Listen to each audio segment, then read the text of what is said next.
Salut, bonjour, comment vas-tu? J'espère que tu vas bien. Bienvenue sur la chaîne et bienvenue Ride and Remedy. Welcome back, everybody. Today we are getting back into the jumping lessons. Competition season is coming up. Show season is coming up. I would like to show. We'll see. I will be riding Montana, and I just wanted to share with you all today's experience. I don't know how it's going to go, so this is just letting you see how things go, and we'll talk about things as I'm doing them. And of course, subscribe to the channel, give the video a thumbs up, leave a sweet kind comment below, hit your notification and post notification buttons, and please share the video. D'accord? Merci. Okay, so I wanted to share with you all essentially my morning routine when I am preparing for my jumping lesson. It has been at least a year since I have been on Montana and have did a lesson with her. But before that lesson, I have to tend to my dearest Corbeau. So I go and I get his grain every morning, and after that, I bring him in. However, at this particular moment, Corbeau has sustained an eye injury. During his yearly checkup or bi-yearly checkup, they discovered he had a small splinter in his eye. So we've had to borrow a fly mask, which I'm so grateful for. And we'll have a conversation about this fly sheet or turnout sheet because we can do better. But I had to make a video for our vet to give them a little update. I will take this small ointment, and Corbeau will so kindly allow me to stick this ointment in his eye because he's such a gem and super sweet.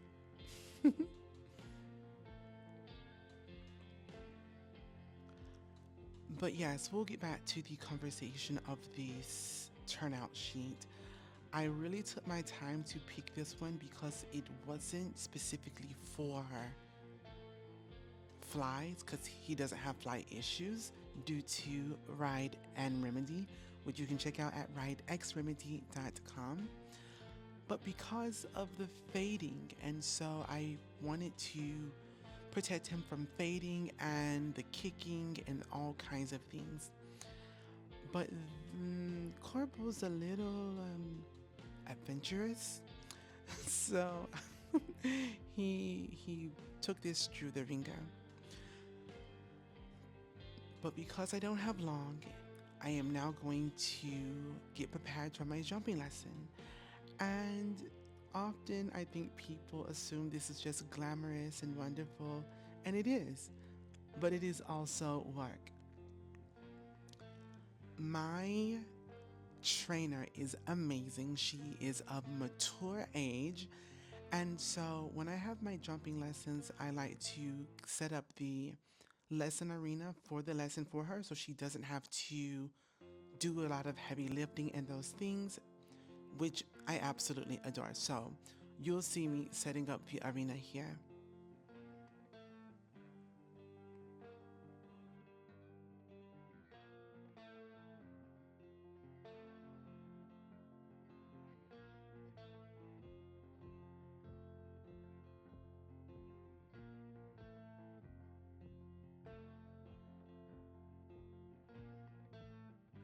So when I talk about heavy lifting, this is the heavy lifting I am communicating. These things are not light at all, but here I am literally talking through my geometry and patterns. I'm quite meticulous when it comes to that, and I do think it's one of my strong suits is understanding the pattern or the geometry that I'll be riding, so the curved lines, etc. And so setting up these jumps in a way I was hoping to create a figure 8 effect, and we'll see if it works here during the lesson. I also have to confess, I do not appreciate when the ground poles are uneven. It is something that bothers me significantly, so I will drag the poles from one end to the barn to the next. So here I am again thinking about my geometry because I'm preparing to set up ground poles. I'm literally speaking out to myself and visualizing where I'll be riding. In my warm up, I always do ground poles, and it's just very important in warm up to do this for a variety of reasons. And so here I'm setting those up, but I wanted to set them up where no matter how I rode, and especially within the geometry of the jumps, they weren't in the way, and most importantly, to make sure that my trainer would not have to move these or lift these or any of those things. So there's that, and now we're gonna go get the sweetest girl in the world. You've seen me on her before, our dearest Montana.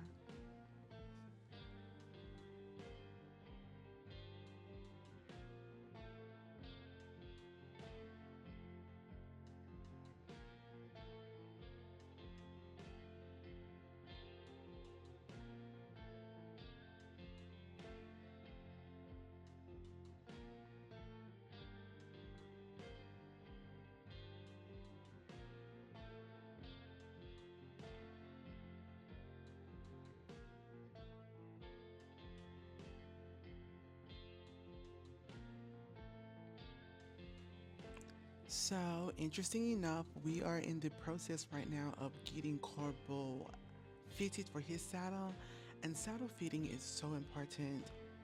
And I'm learning so much because this is Corpo's first actual saddle, and I do take pride in checking to make sure there's no um, firmness that's pressing on the back and all of the necessary things. I do take that incredibly seriously, but I probably take everything incredibly seriously, even if it's a passion of mine. But making sure that Montana is comfortable, nothing is pressing um, on her back in an uncomfortable way, and all of those things. So it's time for us to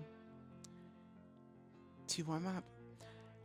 Of course, always double checking your tack, and Montana sometimes don't like the girth, so we're starting with a little light and we'll tighten along the way.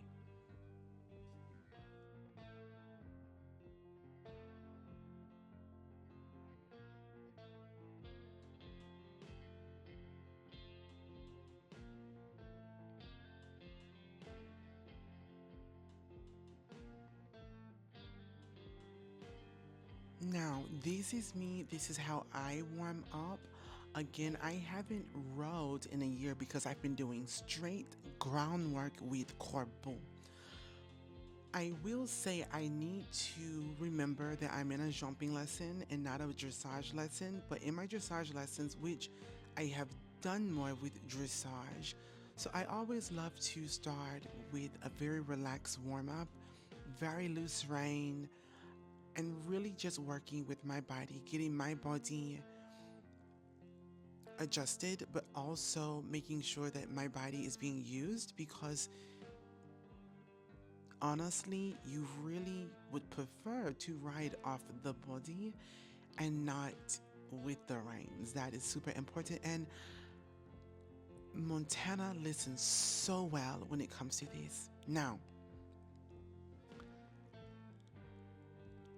I am incredibly proud of myself for this lesson. However, going back through and watching the video, I'm like, oh my gosh, girl, come on.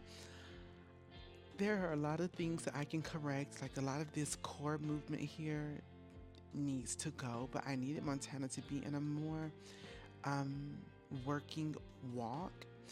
And I'm not driving with my seat and my pelvis. However, I'm also not engaging my core, and that's why there's so much moving. But that's the beauty of having the video. I always stop here and there and hold, um, so that she's listening and to make sure that she's listening. Et voilà.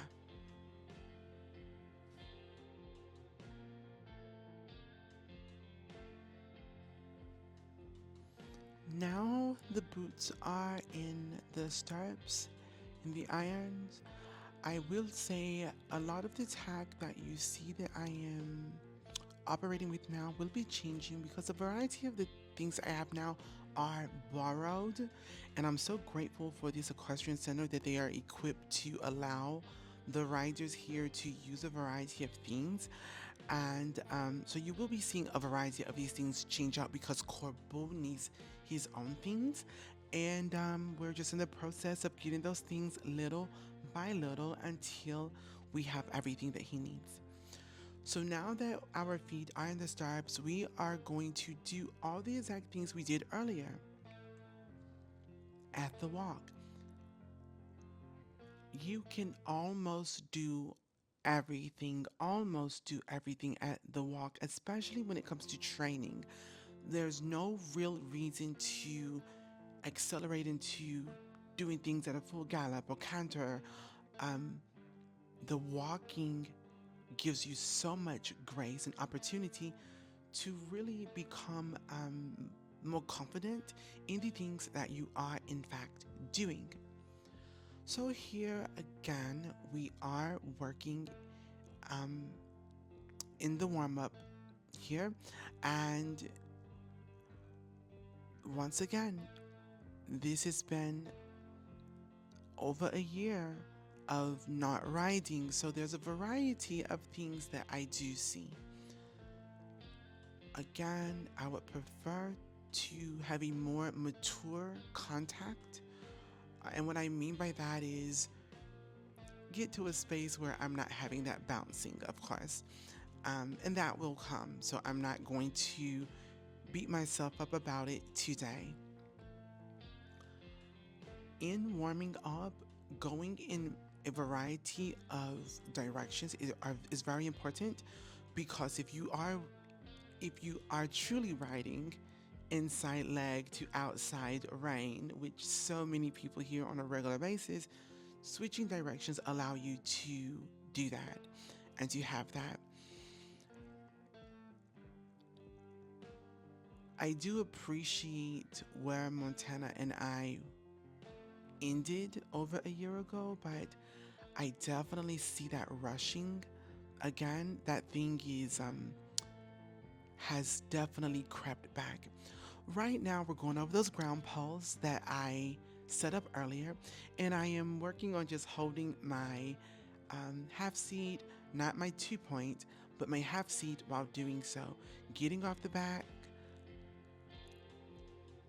giving her that freedom to move. And when you do so, you automatically see that relaxation and the joy that she has when you are off the back. So now we are going to begin to work on the canter de pas. I haven't cantered in over a year. I will keep reminding you, and I say this over and over, mostly reminding myself, to be honest.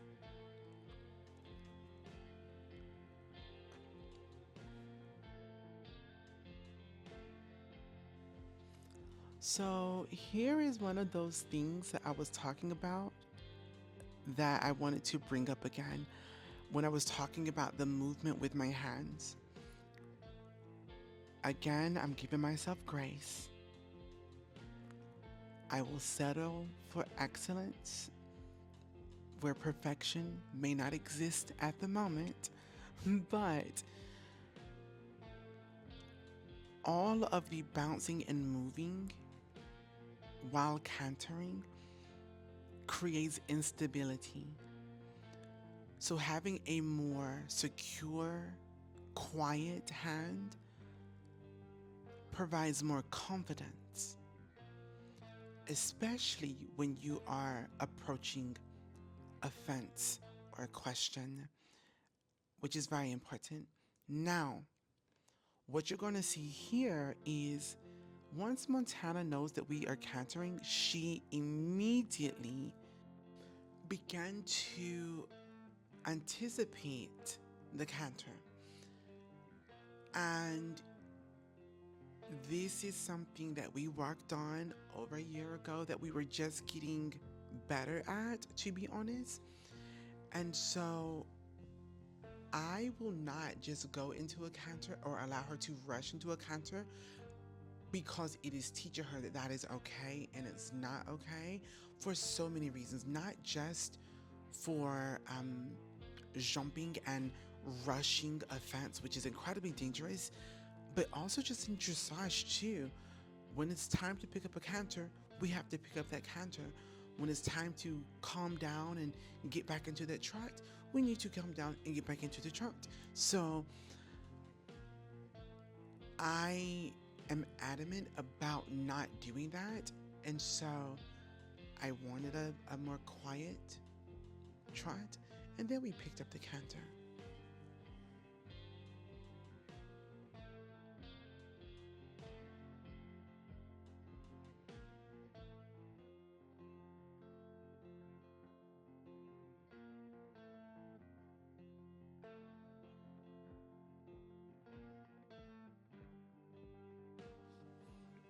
So now we are entering the jumping part of the lesson.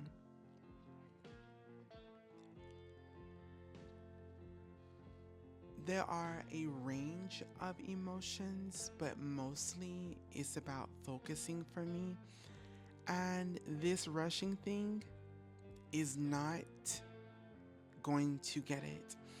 And so I will literally ride in circles and those things that should allow her to calm down. But I want you to notice my post, it is not as secure. I am also posting fast. I'm posting with her momentum. I don't need to do that. I have the ability to slow my post down, which will then slow her down. And so here, after getting a little bit more calm, we'll go ahead and take the first jump.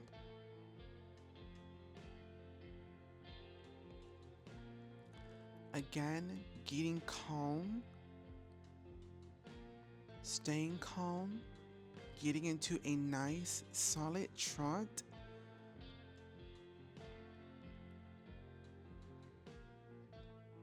And then taking that second jump.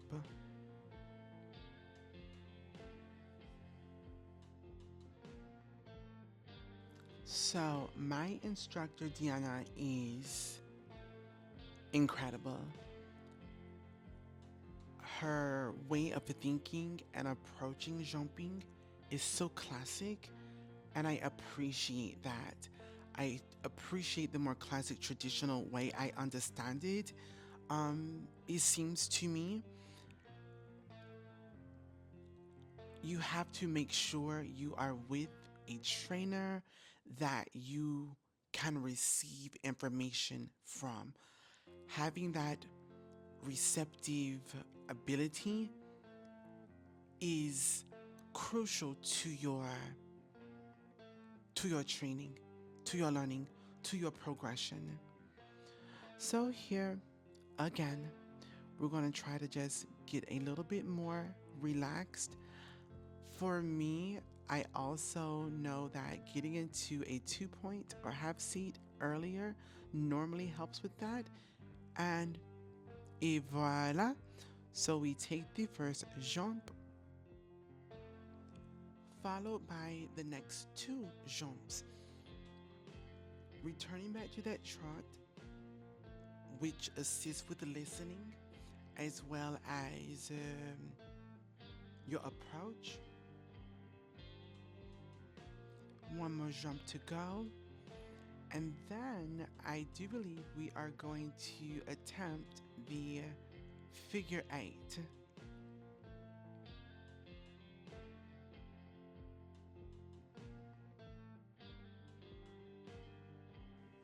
Now, here is that moment of the warm up, of literally riding off the body.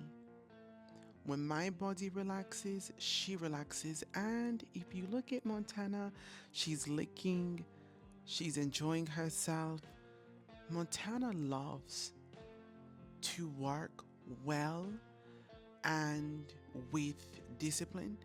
And and when I say challenge, not in a way of to be challenging, but really being able to be ridden, if that makes sense. She is a lesson horse, so she has a variety of riders. So it just differs. Here, again, we're just relaxing. And I will tell you why. She needs to know that she did such a great job just then. And so, after doing something really great, that reward, that long reign, those things are so imperative. And these are things I also will incorporate with corpo as well, which you will see in our lessons.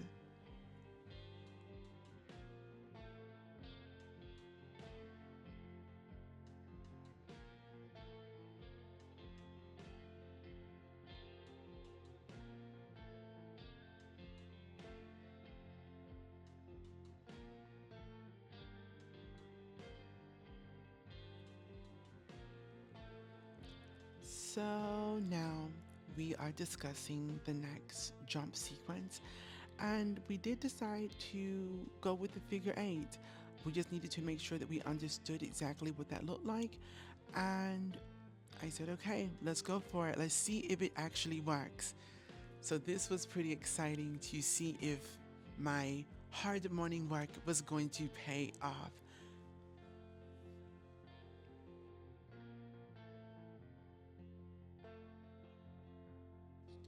Alors, pour moi, so for me, I don't just go right into a jump because I can or it's been instructed. If the trot and the rhythm isn't consistent, I'm not going to do it. I'm just not going to do it.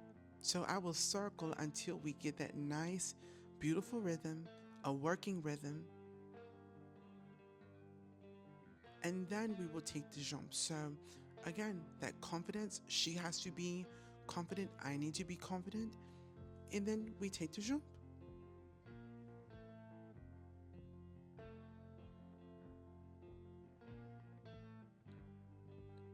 So here, those ears are turned back, not pinned back because she's listening.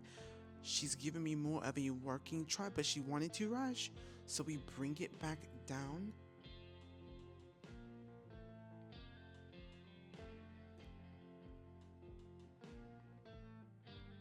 Get right back into that easy rhythm, not rushing.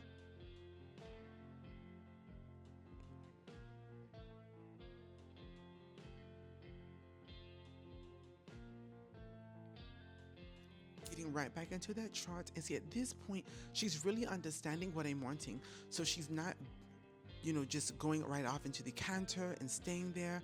She's listening to my aids, and that really provides a very strong experience.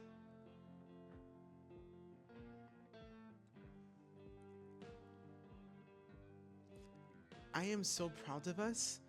I am proud of what we accomplished in this lesson. Again, it was not perfect, but I will say it was excellent for not being in the saddle for a year training.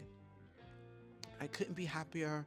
My trainer was excited, happy, and really felt great about what she saw and witnessed and how I rode. Montana, a gem. Truly, she is unmatched, and that is a true statement. And of course, reward. So now that we're all done, let's loosen this girth so you can breathe. And of course, we have snacks and treats once we get back into the barn. Thank you so much for taking the energy and time and sharing this time with me as I reestablish myself as a jumper. If you enjoyed this video, please make sure you subscribe to the channel, give the video a thumbs up, and comment below what is something that you're returning back to this year that you may have disconnected from in 2025. Thank you so very much. It's been a pleasure. And be sure to check us out at RIDE+REMEDY.com.